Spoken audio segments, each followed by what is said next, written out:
I'm here with the guys from Mul. Is it Mul? It's Mol. Mul? Mul. Mul? Mul. Man, goddamn, I heard it wrong so many times. Yeah, it's Mul.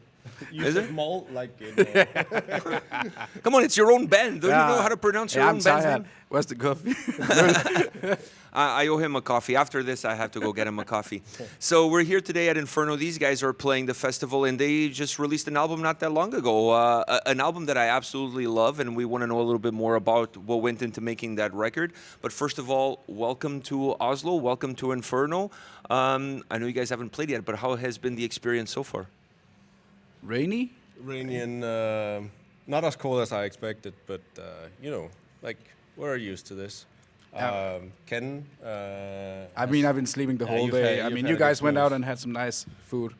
yeah, we went out and had some fish. Yeah. Some fish, wow. Interesting choice. All right, so before you guys hit the stage, let's talk about the record. How was, for you guys, the process of making that album? Was it any different? Did you guys take different looks, different approaches? What was the mindset, basically, behind creating this record? This is a Ken question. Okay, cool. Yeah, well, the thing is, we've always taken our time. In that sense, it's the same as it's always been. There's certain things that we this time had differently. We had a studio really close by. It's actually locally in our practice space with Frederik Ulebjerg, who also produced the album, mastered, mixed. And in that sense, we were really close. Like, everybody was in the practice space all the time, almost all the time. We could split up dates and come in at further notices and record it. But it was still like a really long period, and we had to dig kind of far back at really old demos as well. Some is almost 10 years old in a way. Certain snippets and ideas. And for me, at least, being in the pants in the band since the beginning, it's really fulfilling to like get this kind of material out, you know, like having a melody stuck in your head for almost a decade, you know, and releasing it. Yeah. Old stuff, yeah. Do you guys, when you look at now the album is done and now you have time to, you know, look back and reflect on how everything went in creating this album, do you look at taking lessons from that experience and then duplicating in future records, or does each record give you an opportunity to create a fresh start? Certain things definitely are great to have a new start on, but I think we want to have it closer. That was a huge upgrade, and having certain time to make the album is something I wish to keep. But we've always been like trying a new producer, a new sound, new thingy to suit whatever the album needs, and we knew the album needed like some polish this time in a way. The songs have like a poppy feel to them almost at times, and I wanted the production to have also elements of that, you know, like early 90s hum mixed with a bit of 2002. Like, somebody mentioned Sum 41 production, and I kind of agree on it. You know, it has that punchy vibe to it. Yeah, and like you and Nikolai, the main songwriters in the band, you've had ample time to choose which tracks to go forward with, because one of the things that I enjoy, like writing with the guys, is that most demos are kind of done when it's close to like finished production. Of course, we like to play around when we're in the studio, but just having the benefit of being able to like marinate over certain passages, and also, you know, putting the elements together in a way where we don't veer too much far off from the overall feel or experience that we This want. album did take 5 years as well, It did, you know, so it did. we've all grown a bit older. But it has to reflect that. Yeah, 'cause it that's needs to what- marinate, as you said, right? It's like you can't have, or at least for my part with lyrics, I feel there has to be lived life in between every album, because as a lyricist, I treat it like somewhat of a canvas to, you know, take certain diary entries and like Bring it all together. Yeah. You mentioned some 481 production. I don't disagree with that at all, actually. But it's interesting because I see the Danish music scene incredibly dynamic with the different styles of bands, different genres. Kind of all over the map. Obviously, Sum 41 is a Canadian band. So how much of the scene in Denmark and how good that scene is has an impact on where you go with your music? Are you influenced more locally, or you have your influences a little bit more broadly? I would, yeah, I mean, both things are true in a sense, right? I think there was, especially around when Jord came out, there was like a huge influx of like really great Danish bands that were inspiring in a sense, and they had a bit like a stagnation, I feel, on the scene.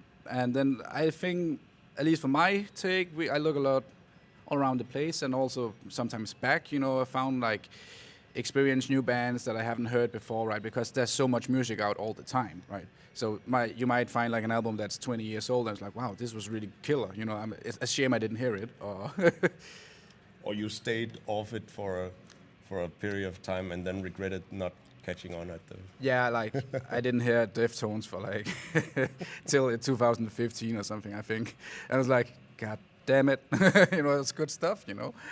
You kind of feel like you missed a little bit of the boat. When it comes to the lyrics, I had the impression to me when I was listening, I mean, this album feels deeply emotional. It's one of those records that you can really dive deep into it, especially from a lyrical content standpoint. Do you use the lyrics like a diary, pages of a diary, if you will? I think I've used it as therapy for, at least from the Your part on, but I think with this album in particular, I felt kind of that really blank canvas feel. I think I've done my share of purging, and at least for this album, I think there might be themes that are a bit meta. Like, we didn't ask for the buzz that we've had from the debut album, but we're like I keep getting surprised by the reaction that people have, but I think one of the things that I appreciate a lot is that on this album I felt artistically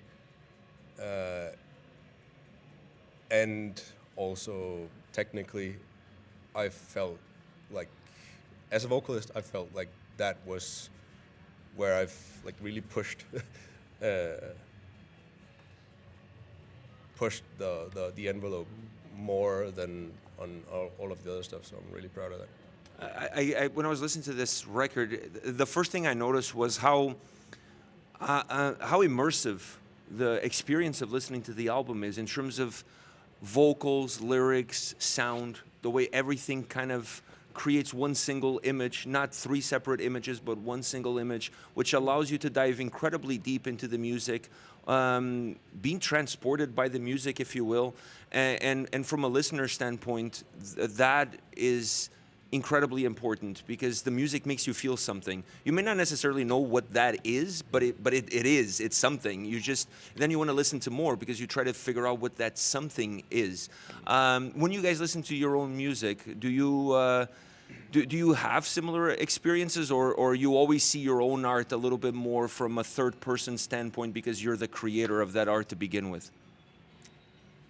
I think there's no, I mean, I get goosebumps from my own music at times, right? And first and foremost, you write it in a way that you enjoy it, I think. It's never about like how other people should like it, I guess. And Nikolai being the main songwriter obviously has similar feelings, but I think there's certain parts where you get out of it and you look at it more like, this is my product, and you see it and like, man, that really nailed what we wanted with that part, and like solos, maybe some dissonance and certain things where I just, every time I like a certain fills, I'm just like, it turned out perfectly how I wanted it, you know, like those are things where you have to like writing part, personal part, And then I kind of derailed off your original question, I think. No, I think you're exactly there. But I want to add another aspect to it, because when I saw that you guys, and now bringing it to the festival, when I saw that you guys were on this festival on the lineup, I'm like, where do they fit?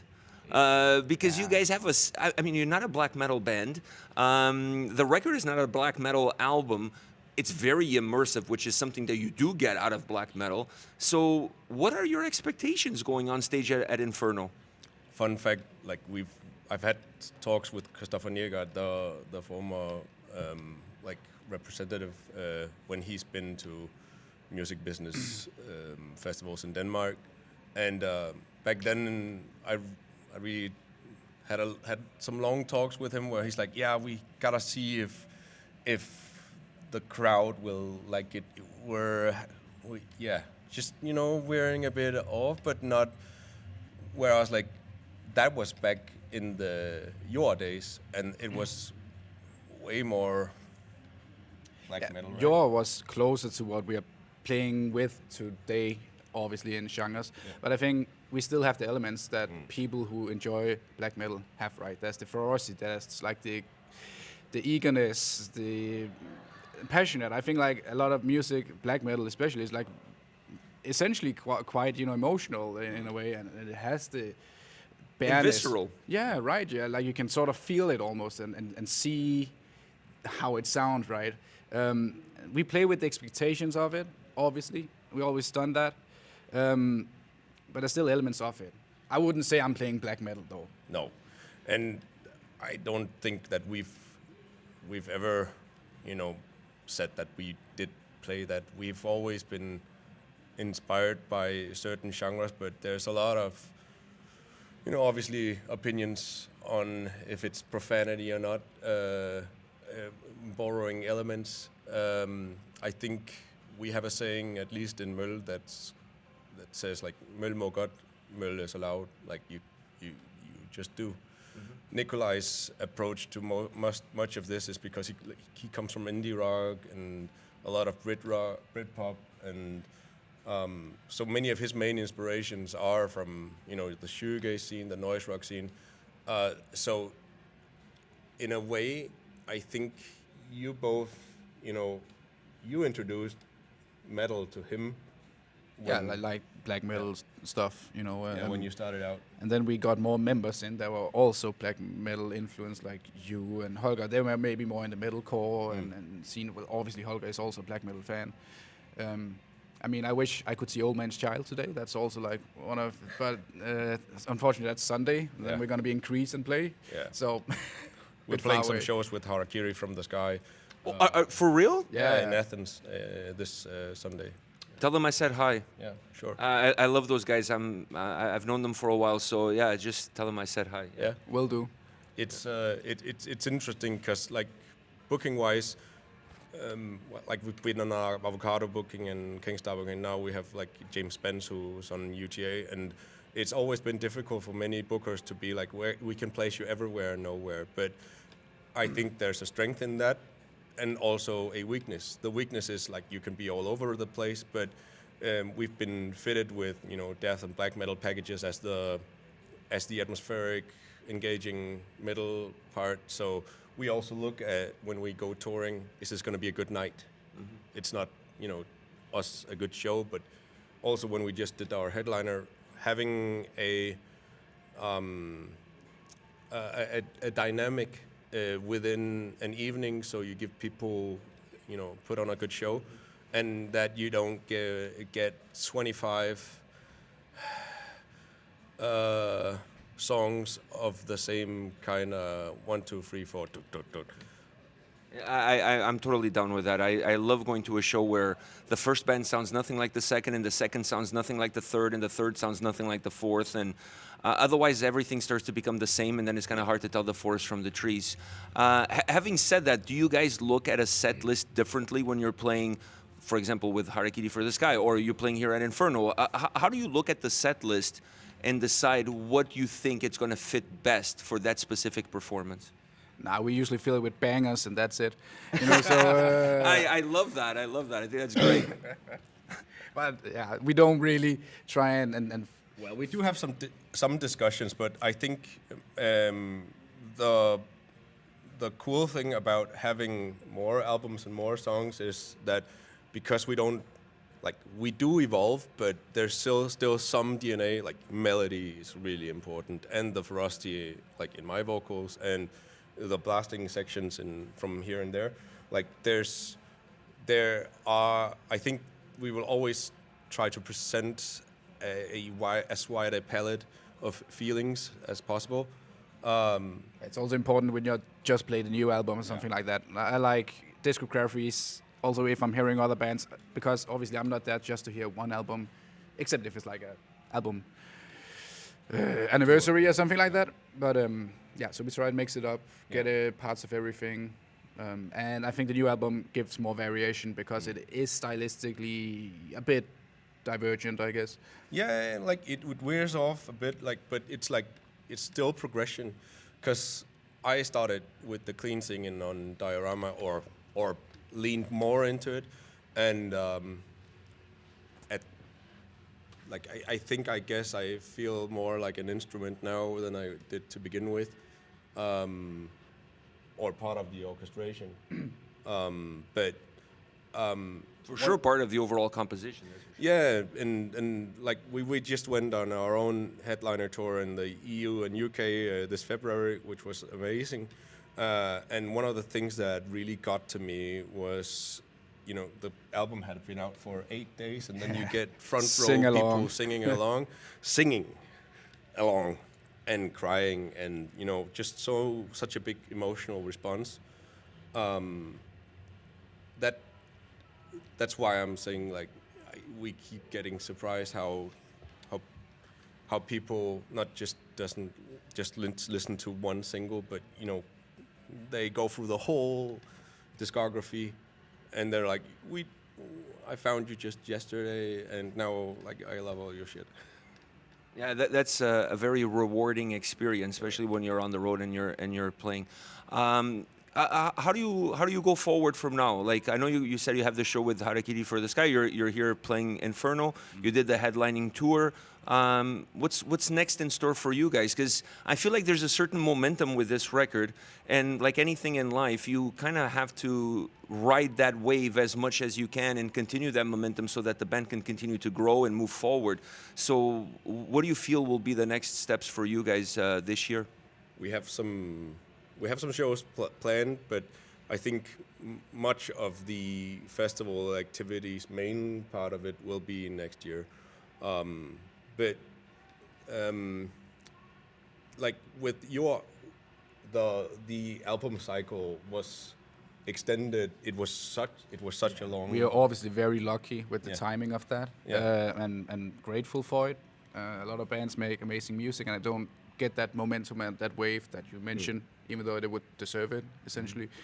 But more touring, more festivals, essentially, right? We're looking, and then tiny tours, and obviously we still want to keep up the quality that we've had. So we're not just going to spit out a new album next year or something, except if we just all of a sudden had 10 great songs or something like that. We're going to keep going, going to keep trying to innovate, I guess, what we're doing, and finalizing Mill even further. I guess, like I know we're playing Summer Breeze, and we're also playing Arctangent again. Like, we've been there a couple of times, and the UK audience never disappoints.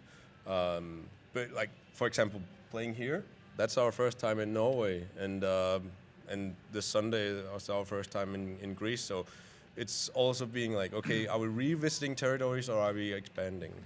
Yeah. Sorry, are you going to say something? Yeah, no, I'm good. I like the way you guys approach this. I think that's the right attitude to have, and just ride that wave to whatever it is that's going to take you. I think it's going to take you to incredible places. Maybe I'll be back in Denmark this year at the end of the year for those heavy awards. I was there last year, so maybe this year I'll be there with you guys being nominated and winning one. I think that would be amazing. The album definitely deserves the recognition. I think you guys did a phenomenal job on this record, and it came out at the perfect time of the year too, because it's a time of the year where there's not a lot of music coming out, so it hits right at the right spot. So I think you guys, I don't know if it was all planned out that way, but it definitely worked out great, in my opinion. So if it was planned out, congratulations for the great plan. If it wasn't, congratulations anyways, because it worked out perfectly. So thank you very much for your time today. I really appreciate it. Have a great show, and I'll be there watching and enjoying. Yeah.